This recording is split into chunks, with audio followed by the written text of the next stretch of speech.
Well, I'm joined in the studio now for more on this by the world affairs analyst Marco Vicenzino. Marco, on Saudi state TV, it was announced last week that they were changing direction. Their current bombing operation would end and they would focus more on diplomatic efforts and humanitarian efforts. What's happened? Because it seems to have started up again.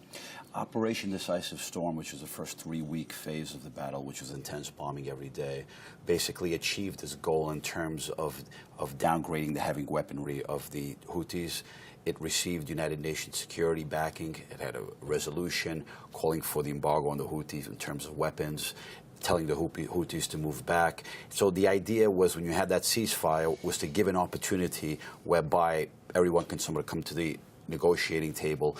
But in fact, I think the Houthis decided that although they were downgraded, they're not out and over. So basically, they're trying to consolidate the position. So if there is any talks, they'll be in a stronger position to negotiate. What they want, and if there is a national unity government at some stage, is to have power. But before we get to that stage, there's going to be more violence.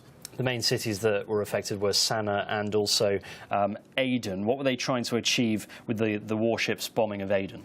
Well, that's an interesting one, because in Aden they're trying to basically support anti-Houthi, pro-government forces. The fighting in Aden is intense within neighborhoods, within populated areas, and they're trying to support and give them further support in terms of their positions, strengthen the positions of the anti-Houthi forces.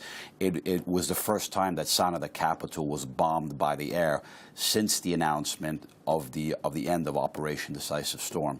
So with the new Operation Restoration of Hope, the Saudi government said it will use force as is necessary, and the fact that it's bombing so much shows you that this conflict is far from over. The Houthis still control much of the country, so we're going to see more bombing campaigns like this to try and push them back?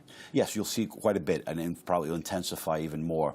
According to the foreign minister of Yemen, he claims that the government holds 70% of the country. So the numbers, you can already see there's a big conflict in terms even of numbers themselves. But before they come to the negotiating table, it'll be very difficult, because with the government, the Saudis and the pro-government and the government of Yemen is claiming they want the Houthis to retire to their positions, to retreat, and the Houthis are unwilling to do that. Former President Ali Abdullah Saleh called for a ceasefire for all parties to come to the table, but that's been rejected because they're accusing him of being responsible, a leading actor for the status quo and this violence, and they don't want to make him as part of the political process. Yeah, IS also saying that they've declared their official presence in Yemen, which complicates things further. But for now, thank you very much, Marco, for that.